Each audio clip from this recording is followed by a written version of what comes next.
step what kind of documents you need and how to fill them and how to arrange all these things. So let's go to the computer screen.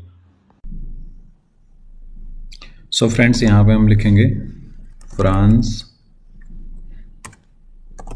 Visa online.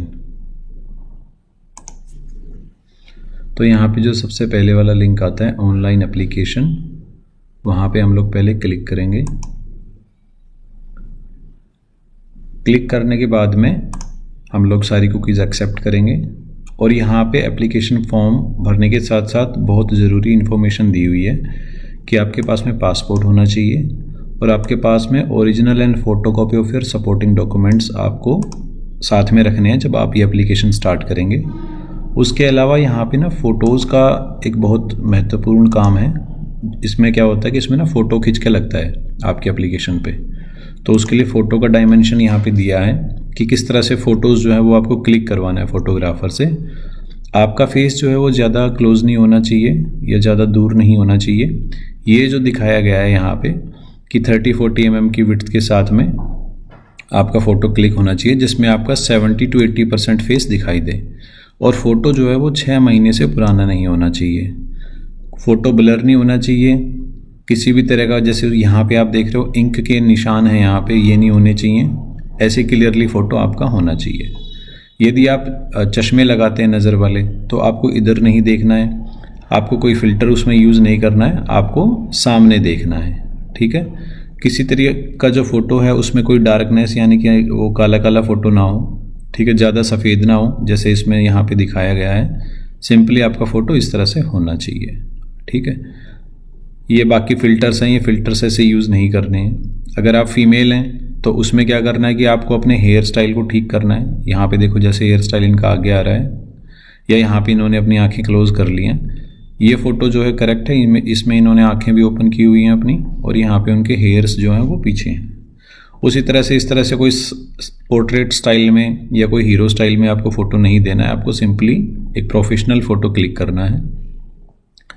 उसी तरह से कोई भी background नहीं होना चाहिए, white background को ये प्रेफर करते हैं। ठीक है, सेंटर में आपका होना चाहिए फेस। यहाँ पे आप ये देख रहे हो ये वाला स्पेस जो है ब्लैंक है, ये वाला फ़ोटो करेक्ट है। इसी तरह से जो ये फ़िल्टर्स वाले फ़ोटो हैं ये भी नहीं चलेंगे। अगर आप चश्मे यूज़ करते हैं नज़र वाले तो यहाँ पे देखो इन्होंने डार्क वाले जो है वो गॉगल्स यूज़ किए हुए हैं अपने, तो ये नहीं करने हैं। इस तरह से अगर कोई रिफ्लेक्शन आपके चश्मों के ऊपर आ रहा है फ़ोटो खिंचवाते समय वो भी नहीं चलेगा। आपके सिंपल नॉन टिंटेड लेंसेज होने चाहिए और रिफ्लेक्शन जो है वो चश्मे पे ना लगे। ठीक है, ये करेक्ट फ़ोटो है बिल्कुल। किसी भी तरह का हेड जो है वो यूज़ नहीं करना है, विदाउट हेड फ़ोटो चलेगा। फेस कवर अगर आप करते हैं रिलीजियसली तो आप इस तरह से फ़ोटो नहीं क्लिक करेंगे, ना ही इस तरह से करेंगे। आपका फेस उनको क्लियरली, आपका फोरहेड, आपका चिक्स और आपके चिन उनको दिखाई देने चाहिए। बच्चे का अगर आप फ़ोटो खिंचवा रहे हैं तो बच्चा जो है साइड में दूसरे बच्चा ना आ रहा हो उसके साथ में, या कोई टॉय ज़्यादा क्लोज ना हो, इस तरह का फ़ोटो जो है वो चलेगा। तो ये था फ़ोटो का गाइडलाइन। अब जो है हम लोग यहाँ पे आके क्लिक करेंगे स्टार्ट योर एप्लीकेशन। जब आप स्टार्ट योर एप्लीकेशन स्टार्ट करेंगे तब यहाँ पे आपको रजिस्ट्रेशन करना पड़ेगा। आप न्यू यूज़र हैं पहले से तो यहाँ पे आप क्रिएट एन अकाउंट में क्लिक करेंगे। इसमें बहुत सिंपल सी इंफॉर्मेशन आपसे लेगा, आपका लास्ट नेम क्या है, आपका फर्स्ट नेम क्या है, आपका ईमेल एड्रेस क्या है। फिर वो बोलेगा अपने ईमेल एड्रेस को दोबारा से आप चेक कर लो, उनमें आप अपनी वीज़ा की एप्लीकेशन भरना चाहते हो। ठीक है, तो यहाँ पे कुछ ऑप्शंस दिए हैं लैंग्वेज के, तो यहाँ पे इंग्लिश का लैंग्वेज हम लोग सेलेक्ट करेंगे। उसके बाद में आपको जो है यहाँ पे अपना स्पेशल कैरेक्टर और न्यूमेरिक के कम्बिनेशन के साथ पासवर्ड भरना है। ठीक है, उसी पासवर्ड को फिर यहाँ पे कंफर्म करना है। अगर आपको चेक करना हो तो आप यहाँ पे चेक कर सकते हो। तो फॉर एन एग्जांपल जैसे मैंने भरा वेलकम टू 3 welcome@123, इस वाले ऑप्शन से आप इनको मैच कर सकते हो कि आपका पासवर्ड सेम है कि नहीं। उसके बाद में आप यहाँ पे जो है ये जो वेरिफिकेशन कोड है ये आप भर देंगे यहाँ पे और यहाँ पे क्लिक करेंगे, आपका अकाउंट क्रिएट हो जाएगा। ठीक है, एक ईमेल आएगा आपको, ईमेल में एक लिंक मिलेगा, लिंक पे आपको क्लिक करना है। लिंक पे क्लिक करने के बाद आपका ये जो अकाउंट आपने क्रिएट किया है ये वेरीफाई हो जाएगा। ठीक है। जब आप लॉगिन कर लेंगे तो उसके बाद में आपको यहाँ पे क्लिक करना है। क्लिक करने के बाद में ये आपको आपकी एप्लीकेशन पे ले आएगा। ठीक है, यहाँ पे क्या है, ये ऑलरेडी आपसे पूछ रहा है कि आपको फ्रेंच में पढ़ना है या हिंदी में। तो मुझे यहाँ पे इंग्लिश में चाहिए, तो हमें नई एप्लीकेशन शुरू करनी है। हम यहाँ पे क्लिक करेंगे।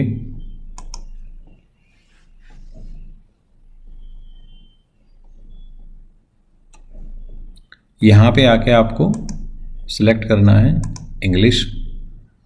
ये बार बार ना चेंज होता रहता है, हर पेज पे चेंज करेगा। सबसे पहले आपका करंट नेशनैलिटी क्या है, तो मैं इंडिया से अभी फॉर्म अप्लाई कर रहा हूँ, तो मैं इंडियन हूँ।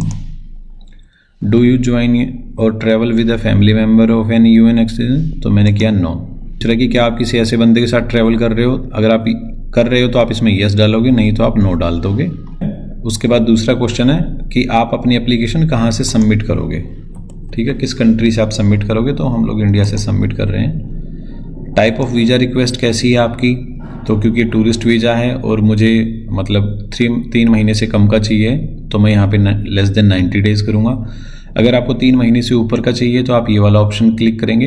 अगर आप फ्रांस से आप निकल रहे हैं और आपको ट्रांजिट वीज़ा चाहिए तो आप यहाँ पे एयरपोर्ट ट्रांजिट वीज़ा यूज़ करेंगे। तो हम लोग फ़िलहाल यहाँ पे लेस देन 90 डेज़ वाला क्लिक करेंगे। आपको वो कंट्री और टेरिटरी मेंशन करनी है जिसमें आप सबसे ज़्यादा रहोगे, यानी कि जो आपका मेन डेस्टिनेशन ऑफ स्टे है वो वाला। तो जैसे कि मैं फ्रांस में रहना चाहता हूँ। ठीक है, बाकी कंट्रियों के भी नाम है यहाँ पे, तो मुझे फ्रांस में रहना है तो मैं फ्रांस सेलेक्ट करूँगा। उसके बाद ये पूछता है कि आप अपनी कंट्री में कौन से शहर से इस एप्लीकेशन को सबमिट करोगे। तो जैसे हम लोग न्यू दिल्ली से करेंगे तो मैं यहाँ पे न्यू दिल्ली सेलेक्ट करूँगा। उसके बाद में आगे ट्रैवल डॉक्यूमेंट, ये अब आपके ट्रैवल डॉक्यूमेंट के लिए डिटेल्स मांगेगा। तो यहाँ पे आपको क्या करना है, अपना पासपोर्ट अपने पास निकाल के रख लेना है। ट्रैवल डॉक्यूमेंट में ये आपसे पूछता है कि आपके किस तरह का आपके पास पासपोर्ट है। तो हमारे पास में ऑर्डिनरी पासपोर्ट होता है नॉर्मली लोगों के पास में, डिप्लोमेटिक पासपोर्ट होता है जो राजदूत वगैरह होते हैं उनके लिए, और ऑफिशियल्स जो होते हैं ये उनका पासपोर्ट होता है। ठीक है, हमारे पास में ऑर्डिनरी पासपोर्ट है, हम यहाँ पे क्लिक करेंगे। उसके बाद ये ट्रैवल डॉक्यूमेंट मांगेगा। ट्रैवल डॉक्यूमेंट का मतलब ये कह रहा है कि आपका पासपोर्ट नंबर क्या है, तो आपको यहाँ पे अपना पासपोर्ट नंबर फिल करना है। ट्रैवल डॉक्यूमेंट टाइप में आपको यहाँ पे अपना पासपोर्ट नंबर भरना है। तो मेरा जो पासपोर्ट है वो मैं डाल देता हूँ यहाँ पे। डेट ऑफ इशू सेलेक्ट करूँगा।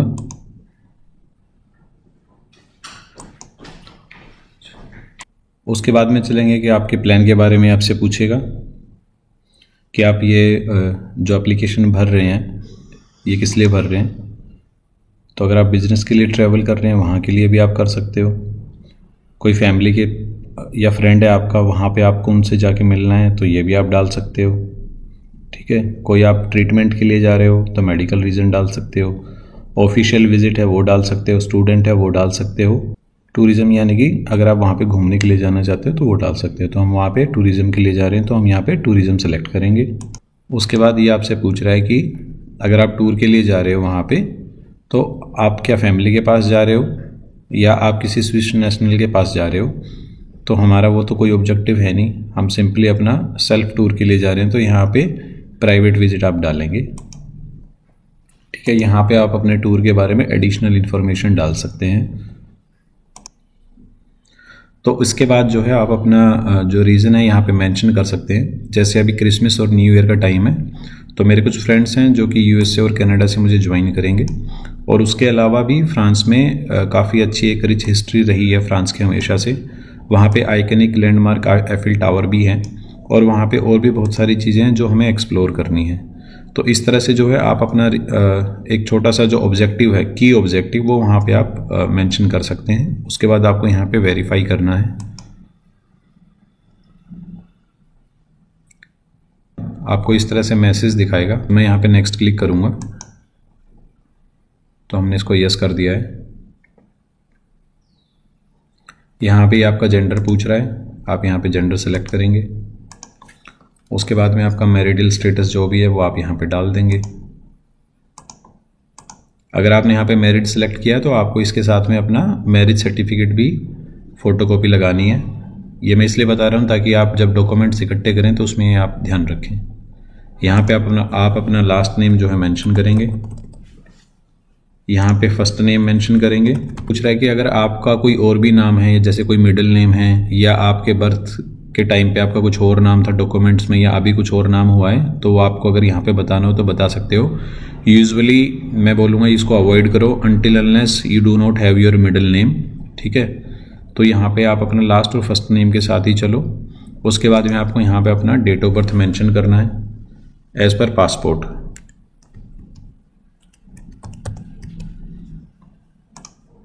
उसके बाद यहाँ पे प्लेस ऑफ बर्थ जो आपके पासपोर्ट में लिखा हुआ है।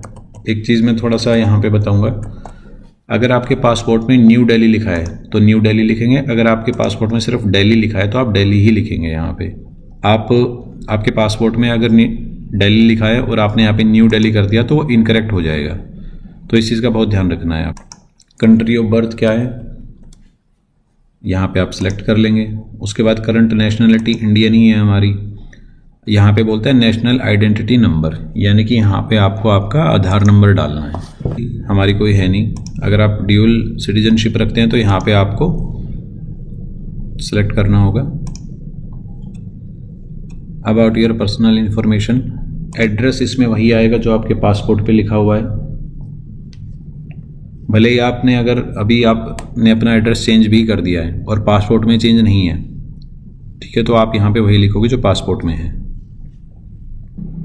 Do you live in a country other than the country your current nationality. इस क्वेश्चन का मतलब है कि जहाँ पे जिस देश में आपकी नागरिकता है, क्या उसके अलावा आप दूसरी कंट्री में रहते हो। तो मेरे केस में नो आएगा, बट जो लोग स्टूडेंट के लिए गए हैं कनाडा या जॉब करते हैं कनाडा में या यूएस में और उनको ये घूमना है कंट्री, ठीक है, तो यहाँ पे वो यस कर सकते हैं और अपनी इन्फॉर्मेशन यहाँ पे डाल सकते हैं। मेरे केस में नो है तो मैंने यहाँ पे नो कर दिया। यहाँ पे पूछ रहा है कि आर यू ज्वाइनिंग और travelling with French national family members, कि क्या आप किसी फ्रेंच नेशनल यानी कि फ्रेंच नागरिक को वहाँ पे जाके ज्वाइन करोगे या उसके साथ घूमोगे। तो मैंने लिखा no. Member of EU country excluding France, यानी कि पूछना चाहता है कि यूरोप की किसी भी कंट्री का कोई नागरिक है जिसके साथ आप ट्रैवल करोगे या उनसे जाके मिलोगे, या कोई यूके का ऐसा बंदा है जो आपके साथ जो है किसी प्रकार का एग्रीमेंट कर रहा है, राइट। तो मेरे लिए इन सब में नो है। अगर आपके साथ में ऐसा है तो आप यहाँ पे यस भी कर सकते हो, ठीक है। अब वो यहाँ पे आपको आपकी जॉब के बारे में पूछेगा कि आप किस तरह की जॉब करते हो। तो हम लोग यहाँ पे अपनी जॉब की कैटेगरी सेलेक्ट कर लेंगे। तो यहाँ पे आपको अपने प्रोफेशन के बारे में उनको बताना है। तो आप अगर कहीं जॉब करते हैं तो आप एम्प्लॉई हैं, अगर आपका खुद का बिजनेस है तो आप बिजनेस भी डाल सकते हैं यहाँ पे। अगर मान लीजिए आपका इसके अंदर कोई भी नहीं है कुछ भी, इसमें आप अनएम्प्लॉयड भी डाल सकते हैं। हाल फिलहाल के लिए आप जॉब करते हैं तो एम्प्लॉई। कौन से सेक्टर में करते हैं ये आपको देखना पड़ेगा। फिर यहाँ पे आपको अपने एम्प्लॉयर का नाम डालना है, जिस कंपनी के लिए आप काम करते हो उसका, जो आपकी सैलरी स्लिप पे लिखा होता है। अपना बिजनेस है तो आप अपने बिजनेस का नाम भी यहाँ पे मेंशन कर सकते हैं। नेक्स्ट कर देंगे। Have you received A Schengen visa with in the last 59 months, तो आप इसको करेंगे नहीं।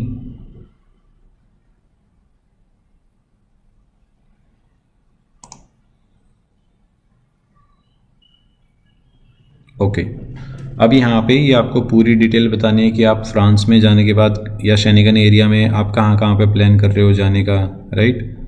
तो इस तरह की इन्फॉर्मेशंस आपको पहले इकट्ठी करनी है। तो यहाँ पे ये पूछ रहा है plan date of arrival in Schengen area. तो यहाँ पे हम लोग अपनी जो इंडिया से हमारी फ़्लाइट है जो आपने बुक करनी है या आप बुक करोगे, उसकी आप डेट डाल दोगे।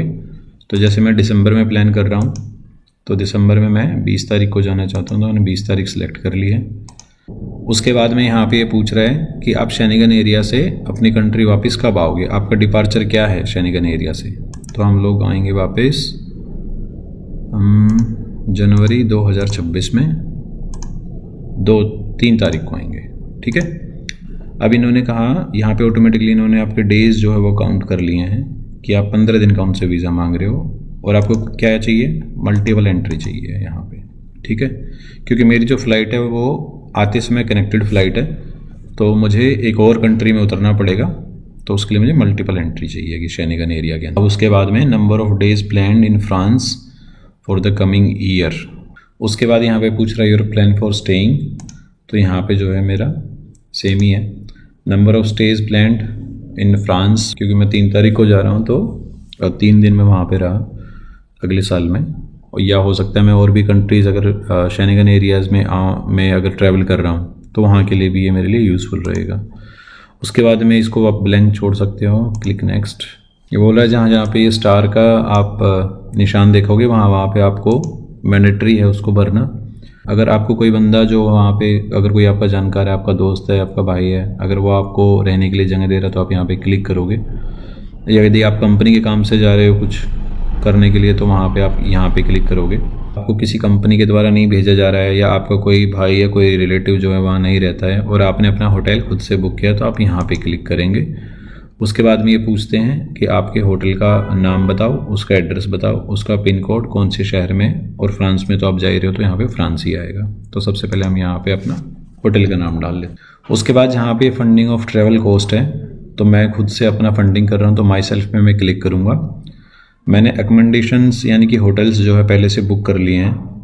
उसके बाद में मैंने फ़्लाइट की टिकट 100% जो है वो फ्लैक्स वाले ऑप्शंस में जाके बाय कर ली है कि अगर कल को मेरा वीज़ा नहीं मिलेगा तो मैं उस टिकट को 100% रिफंड पे अपना सारा अमाउंट वापस ले सकता हूँ। तो फ्लैक्स बुकिंग का ऑप्शन रखें जब भी आप फ़्लाइट की बुकिंग करें, और जैसे मुझे वीज़ा ग्रांट होगा तब मैं अपना बाकी जो लोकल ट्रांसपोर्टेशन है वो मैं वहाँ पे जाके भी बुक कर सकता हूँ।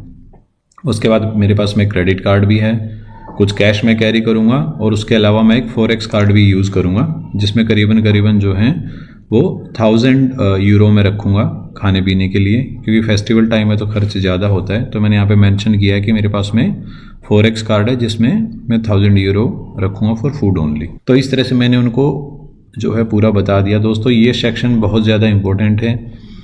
इसके बाद आगे चलते हैं। अगर आपका ये फॉर्म कोई और भर रहा है तो यहाँ पे जो है उनका डिटेल आएगा। तो मेरे केस में तो मैं अपना फॉर्म खुद ही भर रहा हूँ तो यहाँ पे मैं कुछ नहीं लिख रहा हूँ। अगर आपका फॉर्म कोई एजेंट भर रहा है या कोई और भर रहा है या आप अपने मदर फादर के लिए भर रहे हो तो आप अपनी डिटेल्स यहाँ पे डाल दोगे। ओके, फिर उसके बाद नेक्स्ट आएगा। उसके बाद में यहाँ पे हम लास्ट पेज पे आ गए हैं जहाँ पे हमें ये इंडिकेट कर रहा है कि आपको अपना पासपोर्ट कैरी करना है जिस दिन आपका VFS में या एम्बेसी में अपॉइंटमेंट है। आपके पासपोर्ट में कम से कम 2 पेज होने चाहिए ब्लैंक, जिस पे वो लोग जो है अपना स्टिकर आपके लिए लगा सकें और आपको स्टैंपिंग कर सकें। उसके बाद में यहाँ पे आपको प्री रिक्वेस्ट किया जा रहा है कि जो आपका ट्रैवल डॉक्यूमेंट है वो विदिन 10 ईयर्स में होना चाहिए। ये ना हो कि आप एक्सपायर्ड पासपोर्ट ले जाएँ। उसके बाद में 2 पेज वहाँ पे ब्लैंक होने चाहिए। उसमें उस पासपोर्ट की वैलिडिटी एटलीस्ट 3 मंथ्स की होनी चाहिए, यानी कि 90 डेज से भी कम का टाइम है तो आप उस पासपोर्ट को जो है मत दीजिए वहाँ पे, वो आपका वीज़ा रिफ्यूज़ कर देंगे। उसके बाद में निगन वीज़ा के लिए उस एरिया में रुकने का उसके बारे में आपको थोड़ा बताना है वहाँ पे। उसके बाद में आपको एक ID प्रूफ लेके जाना है, और साथ में जितने भी आपके पेजेस हैं जहाँ जहाँ आपने कभी ट्रैवल किया है, अगर उनका आपको यानी कि आपकी ओल्ड ट्रैवल हिस्ट्री है तो जितने भी वीज़ा आपको मिले हुए हैं और जितने भी आपकी एंट्री और एग्ज़िट के स्टैम्प्स हैं उनकी भी आप फ़ोटोकॉपी करा लीजिएगा। पर्पज़ ऑफ स्टे कि आपका टूर पैकेज है तो आपको आइटनरी अटैच करनी है, रिजर्वेशंस हैं और रिटर्न टिकट्स हैं तो उसका भी आपको ट्रैवल आइटनरी जो है वो अटैच करना है। आपका एम्प्लॉयमेंट है, अगर आप जॉब करते हैं तो आपको उसका कॉन्ट्रैक्ट डालना है, सर्टिफिकेट ऑफ एम्प्लॉयमेंट डालना है। उसके बाद में अगर आप कोई बिज़नेस करते हैं तो आपको जो है वो जैसे बिज़नेस का जो रजिस्ट्रेशन होता है उसका आपको सर्टिफिकेट उनको देना है, करेक्ट। इसके अलावा फ़ंड्स की सपोर्टिंग उनको दिखानी है कि आपकी पर्सनल इनकम है तो उसका बैंक स्टेटमेंट लगाएंगे 3 महीने का मिनिमम, ठीक है। ITR लगाएंगे आप लोग वहाँ पे। उसके बाद में जो ITR आपने भरी हुई है उसका एक्नॉलेजमेंट ऑफ प्रीवियस ईयर वाला लगाएंगे आप, क्योंकि करंट ईयर में तो अभी भरा नहीं है आपने।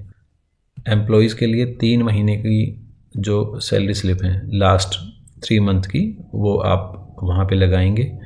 अगर कोई बंदा है जिसकी खुद की अपनी कंपनी है तो उसको अपनी कंपनी का certificate of registration for the company. उसके बाद है अकोमोडेशन, यानी कि आपका रहने की व्यवस्था क्या रहेगी वहाँ पे। तो आपने जो रिजर्वेशन किया है होटल्स का तो आप उसकी बुकिंग लगा सकते हो। उस होटल के एक्सपेंसेस को कवर करने के लिए आप मिनिमम 120 यूरो का एक दिन का खर्चा मान के चलिए होटल का होगा आपका। तो वो उसी हिसाब से देखेंगे कि आपके पास सफिशिएंट बैलेंस है कि नहीं है। ये बहुत इंपॉर्टेंट है, ट्रैवल हेल्थ इंश्योरेंस। यहाँ पे मिनिमम आपका जो ट्रैवल इंश्योरेंस होना चाहिए वो 30,000 यूरो का होना चाहिए, क्योंकि आप यूरोप में जा रहे हो तो वहाँ पे यूरोस चलते हैं। तो आप जो भी ट्रैवल प्लान लें तो मेरी आपसे रिक्वेस्ट है कि आप मिनिमम उसमें 30,000 यूरो से ऊपर का ही लें। So let's say for an example, मेरा जो ट्रैवल है वो 20 दिसंबर से लेके 3 जनवरी तक है। तो मैं क्या करूँगा, मैं ट्रैवल हेल्थ इंश्योरेंस 18 दिसंबर से लेके 5 जनवरी तक का ले लूँगा, यानी कि 1-2 दिन पहले का, और जब मेरा ट्रैवल ख़त्म होगा उसके 1-2 दिन बाद का। उसके बाद आप यहाँ पे कंफर्म करेंगे। अब आप बोल रहे हो कि आपने जो भी इंफॉर्मेशन दी है वो बेस्ट ऑफ योर नॉलेज है। अब यहाँ पे जो है हमारा एप्लीकेशन का इन्होंने एक रेफरेंस नंबर दे दिया है, कितने टाइम के लिए रहना चाहते हैं। तो लेस देन 90 डेज़ की हमने अप्लाई की थी। ये मेरा नाम आ गया, ये डेट ऑफ बर्थ आ गई। यहाँ पे ये बोल रहे हैं कि 9,222 रुपये आपके इंडियन रुपीज़ में लगेंगे। कंटिन्यू करना है।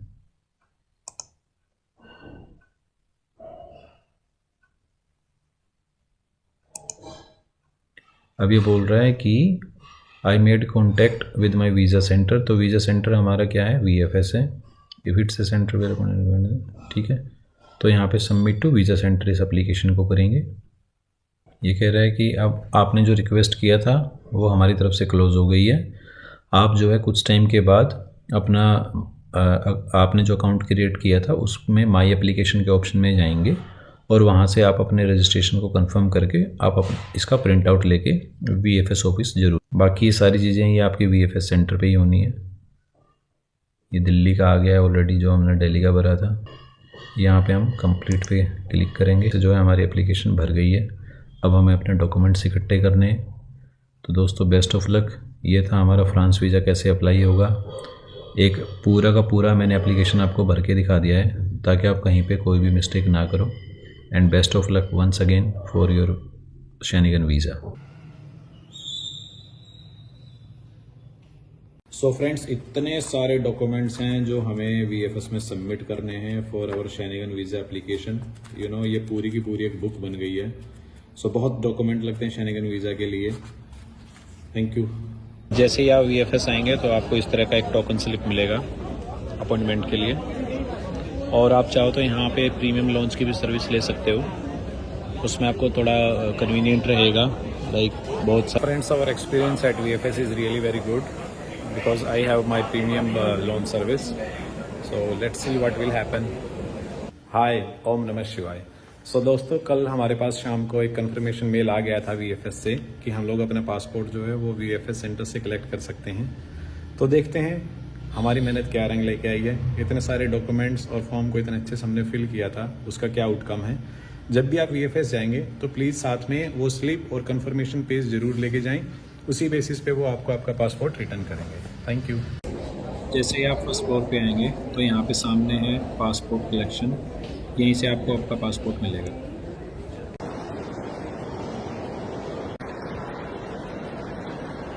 हम लोग यहाँ पे चल रहे हैं इस शौचालय पे सीढ़ियों पे। तो बड़ा मज़ा आ रहा है, बड़ा अच्छा लग रहा है। तुम लोग भी आओ और मज़े करो, यहाँ पर बहुत ही अच्छा है। We are going to France right now my friends. Bye bye.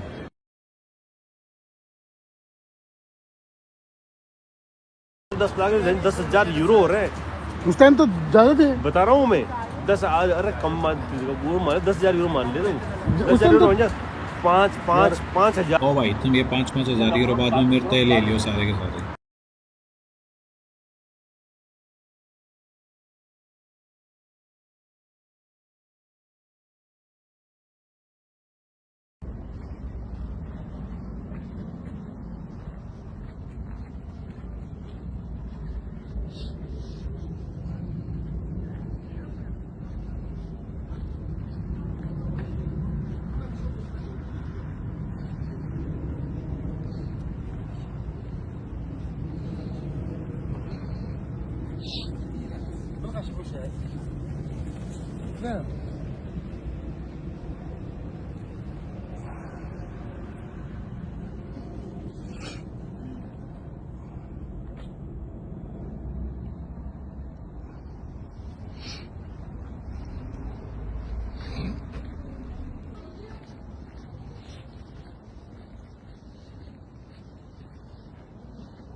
So friends, यह था पूरा फ्रांस वीज़ा एप्लीकेशन फॉर्म भरने का तरीका। अगर आपको यह वीडियो हेल्पफुल लगा हो तो इसे लाइक ज़रूर करें और अपने दोस्तों के साथ शेयर करें ताकि उन्हें भी सही जानकारी मिल सके। अगर आपके मन में फ्रांस वीज़ा से जुड़ा कोई भी क्वेश्चन है, जैसे कौन कौन से डॉक्यूमेंट्स लगेंगे, अपॉइंटमेंट कैसे लिया जाता है, आपका वीएफएस ऑफिस कौन सी स्टेट में रहेगा, किस तरह से ये डॉक्यूमेंट्स और पासपोर्ट प्रोसेस होंगे, तो आप नीचे दिए हुए कमेंट बॉक्स में अपना क्वेश्चन ज़रूर पूछें। मैं पूरी कोशिश करूँगा कि आपकी मदद कर सकूँ। ऐसे ही और जानकारीपूर्ण वीडियो के लिए हमारे चैनल को आप सब्सक्राइब करें और बेल आइकन दबाना न भूलें ताकि कोई भी नई अपडेट हो वो आपको आसानी से मिल सके और आप उसको मिस ना करें। वीडियो देखने के लिए बहुत बहुत धन्यवाद। मिलते हैं अगले वीडियो में, तब तक के लिए ऑल द बेस्ट और टेक केयर।